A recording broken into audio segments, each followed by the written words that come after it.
knew that selecting a pattern making textbook for my DIY fashion school project would require some research.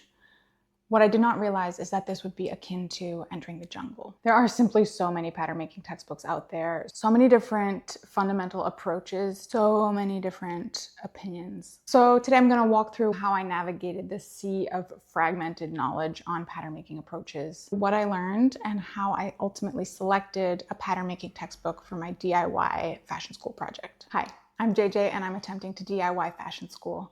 I have no idea how it's going to go, but we're going to find out.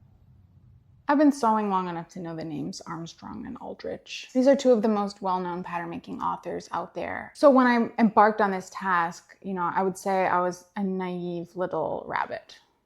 I thought okay, let me just hop on over to Reddit. I'll figure out what the internet's consensus is on this. All the pattern makers will converge on one of these two books. I'll be able to pick one, buy it, walk away, and get sewing this weekend. Everything will be going according to plan. Wrong. What happened was I fell into a black hole. I got completely sucked in. I think I blacked out, actually. I don't even really know what happened. I spent a week of my life on this. And then I hit a decision fatigue induced meltdown, just absolute meltdown. It was so unpleasant that in order to get out of it as fast as possible, I impulsively purchased Helen Joseph Armstrong's book, which honestly helped. I felt better after that, and I was pretty calm and cool, collected. And in that collected state, I was okay, let me just keep browsing Reddit. Maybe I'll get a little extra information. I don't know what I thought, but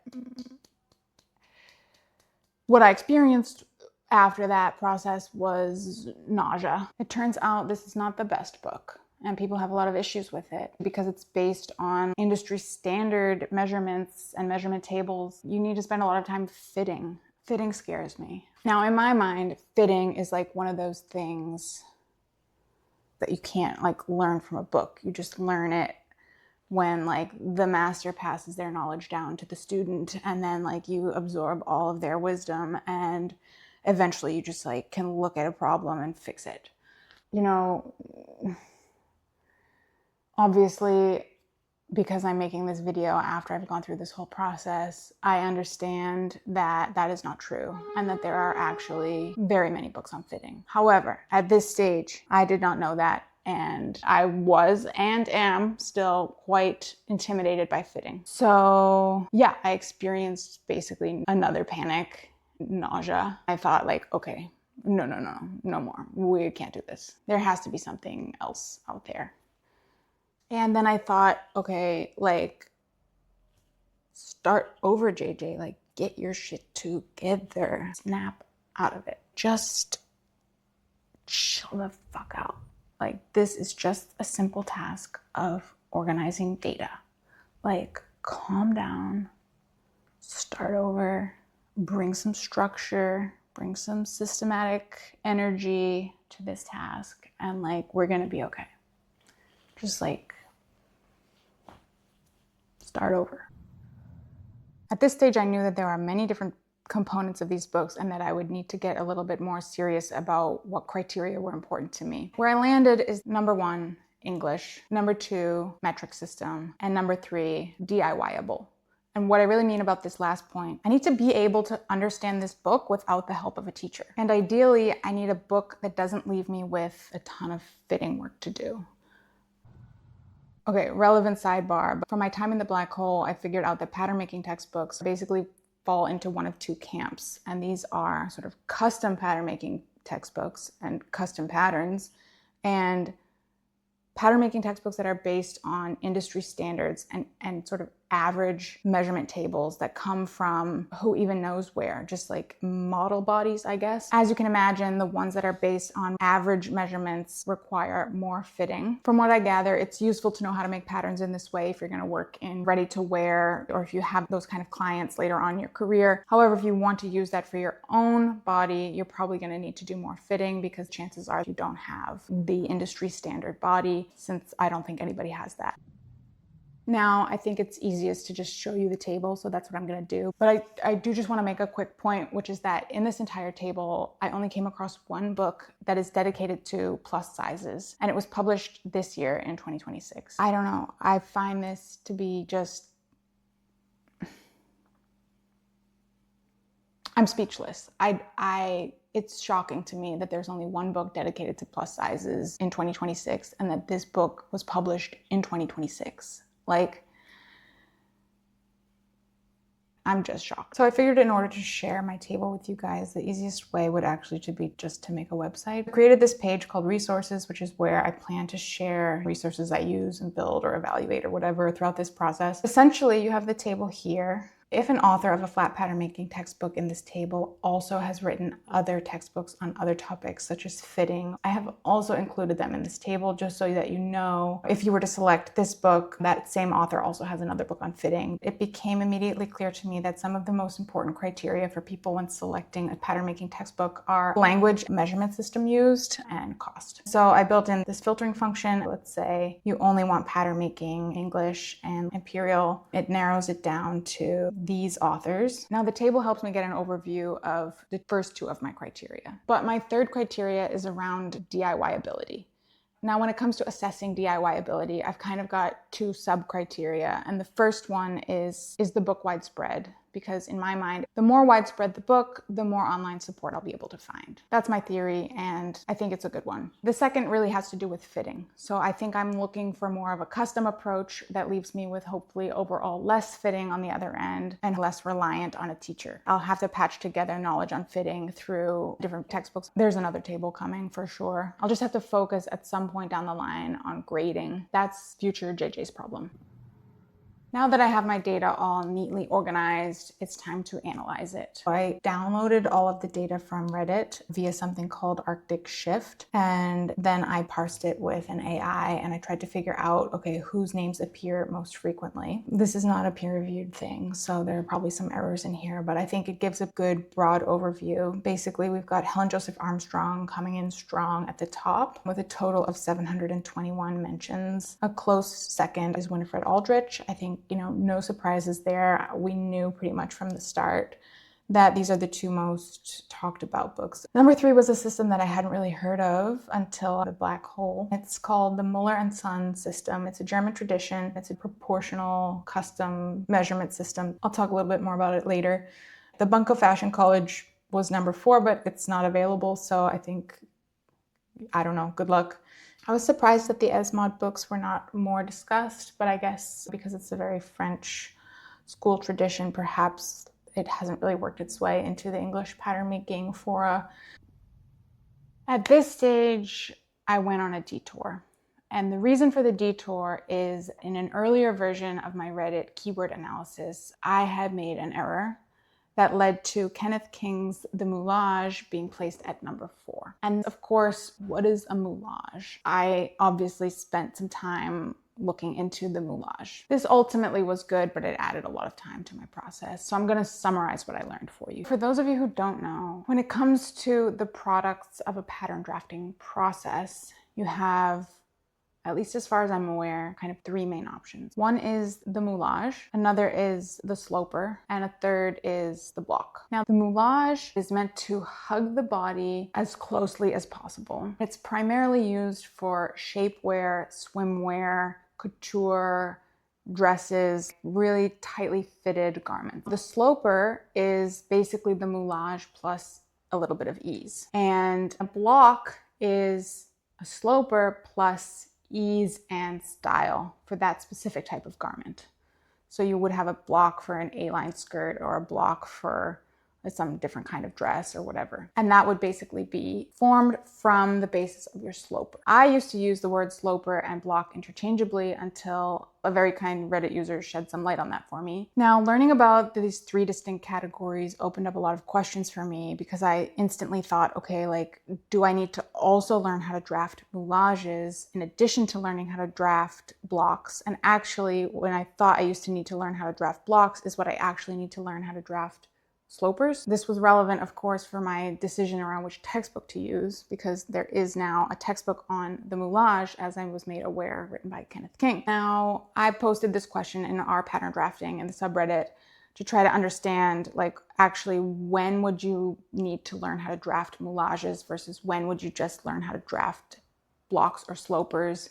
And, like, is drafting moulages something that every fashion student learns? Where does moulage drafting sit in the world of pattern drafting? This was not at all clear to me at the beginning of this process. Ultimately, what I think I learned is as follows: that moulage is kind of like the least common denominator. You can start at a moulage and get to a sloper and get to a block, just as you could start at a sloper and get to a block, or just as you could start at a block and stay at your block. Now, I was wondering, could you start at a sloper and simply subtract ease and get to a moulage? And I didn't really get a clear answer on that. If anybody knows that, I mean, I would really like to know, not because I'm gonna try to create a moulage in that way, but because I just didn't really understand it. What I learned is if you start with the moulage and then proceed up the chain, each subsequent step is going to be better fitted than had you started without the moulage. However, that doesn't mean that you can't get a good sloper without the moulage. It seemed like everybody had their own kind of unique practice for how they used moulages or not, and that there's no like one size fits all approach, like shocker. But yeah, it was interesting to me, and I sort of concluded that if ultimately I want to be able to draft swimwear or shapewear, probably a moulage needs to be in my future at some point. However, it's a future thing. It's not happening right now. In order to actually figure out what people were saying about these books, I knew I would have to get into the comments. I couldn't figure out how to do an AI-based discourse analysis on these posts. I mean, I think there's a way to do that, but I didn't have the time for it. It would be cool if somebody did that. I'm just going to summarize the gist of the top comments that I came across about these books on Reddit. For Armstrong, the first thing that really came across to me was that this is an industry standard book pick in primarily the US, but I think also Canada and maybe New Zealand. One of the reasons for this, it seems, is that Armstrong is one of the only accredited college textbooks in the US. Also because it's been around for so long, there's actually like quite a lot of available copies. So it's just a good pick for people who are teaching on programs like that. It's a broad book. It has about 800 pages. It covers a lot of topics. I saw a lot of comments that it was pretty good for manipulations and stylistic things, but that didn't go too in depth on the exact how and the why of the pattern drafting. Something I came across more than once is that actually this book is really meant to be taught. I'm sure some people have self-taught with the book, but maybe they already had some background training. I don't know. This book is in the imperial system. It's written in English. It does not have a lot of menswear coverage, and it's based on industry standard measurement tables, which, as I already discussed, means that people tend to spend a lot more time on the fitting part of the process, and also not really great if you're looking to draft plus size patterns. Now, for Aldrich, the situation was a little bit similar to with Armstrong in that it's a widely used industry standard book, predominantly in the UK. Again, English, metric system based on industry standard measurement tables. Now, some people report getting a better fit with Aldrich right out of the gate than with Armstrong. It was difficult to interpret these comments because I don't know what kind of bodies people have and where exactly their issues were. So I'm trying not to put too much weight in that. There were a number of comments about how difficult the sleeve was with Aldrich. There are multiple volumes of Aldrich, one at least for women's wear, men's wear, and children's wear. I'm not sure if there are others. Compared to Armstrong, these go into a little bit more depth. But again, there was a lot of criticism about plus sizes. I read one comment saying that it was quite difficult once you get above a B cup. That's like a little bit concerning, I think. But overall, Aldrich and Armstrong, I think, were quite comparable options. And the main differences really boiled down to if you want to use metric system or perhaps if you want to do something in menswear. Now, what I learned from the comments about Muller & Son is that this is a system that has been around since the 1890s. This is based on a proportional kind of custom system. And I don't, unfortunately, have any details about how that works. I just know that it's in this kind of custom category. And as a result, it tends to lead to a better kind of first fit. I would say the sense that I got from Reddit is that the people who have learned this system and work with it really, really enjoy it. They like it a lot. However, it has a steep learning curve. It seems to be very math heavy, hard to learn, almost like learning a new language, but once you know it, you can be able to read any kind of pattern that's based on that system. Apparently, it has explanations. Some of them can be hard to follow, but some of the other textbooks don't have explanations and are sort of based on more rules of thumb. I think that's probably true of all of these textbooks, but yeah, it did seem like the Muller and Son method had explanations at least as to why and how things work. These books are published originally in German, but there are English versions. It's in metric units. There are multiple volumes of these books and they're not cheap. And I think this has been the deterrent for many people. I do just want to say, like, you know, a lot of people are commenting on the cost of the Patternmaking textbook as an important factor for which book to choose. The more and more I learn about pattern drafting systems, the more I sort of feel like it's actually going to be much more expensive if you take the Armstrong book and then need to do a lot of fitting, because you're then going to get hit with the costs of time, first of all. Fabric, it's going to be wasteful. You're going to need a lot more paper in order to do that. I just think, like, on the scale of a career, it seems like going with Armstrong might actually be a more expensive option rather than if you were to go with something that's more custom or proportional. At this stage, I was really kind of intrigued by the Muller and Son approach, but very fearful of the math heavy learning curve because I know in particular I don't do so well with that, which meant that I was leaning a little bit more toward Aldrich, I would say, because it's in the metric system and at least there is menswear. However, right around this time, something unexpected happened. What happened is I came across this thread in which a person asks, why are Aldrich and Armstrong still the two most go-to pattern makers for basic block drafting when actually there are better approaches? The core thesis of this person's post is that Guido Hofenbitzer, who's also on the table, has a book that is basically an easier version of the Muller system.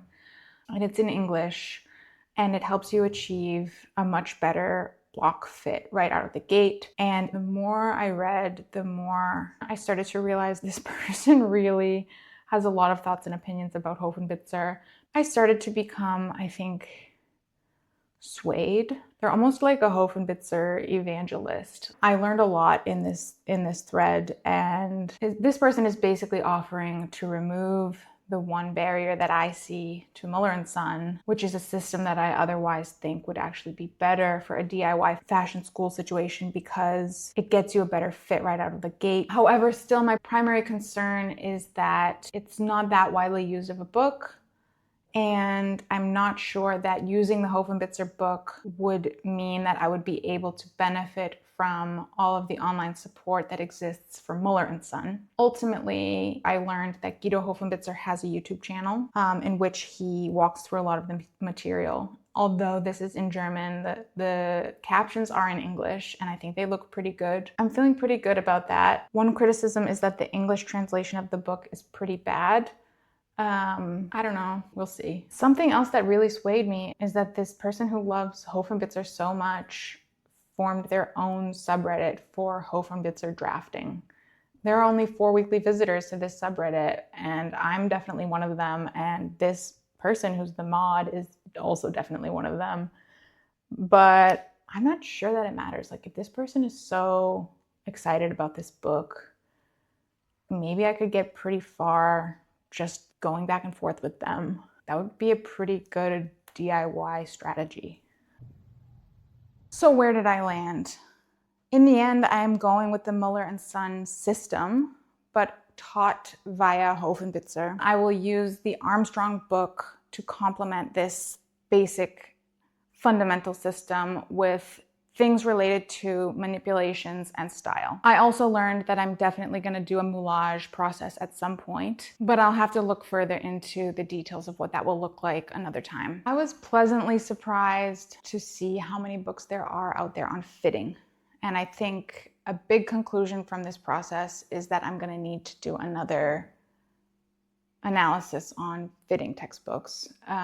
Plus sizes, I actually would really like to learn how to draft patterns for plus sizes at some point. I'm also gonna sort of ship that wish into the future because a number of things I think need to happen before I can do that. I need to first understand how to draft a block. I need like a plus size dress form, and I would need to buy Gabby Brown and Leila Kelleher's book. But yeah, so that's it. That's where I landed. We're going with Hofenbitzer and Armstrong, and I'm feeling great about this choice. Honestly, I was so overwhelmed at the beginning of this process, but I feel like I landed on a good outcome. I'm feeling pretty nervous about digging into Hofenbitzer's book, but I'm also feeling like, okay, like I will figure out how to break this down into more bite-sized problems, and we're just gonna go from there and see what happens. I'm feeling more confident in general about this process. I feel so much smarter about moulages and about terminology around blocks, patterns, slopers, whatever, blah, blah, blah, blah.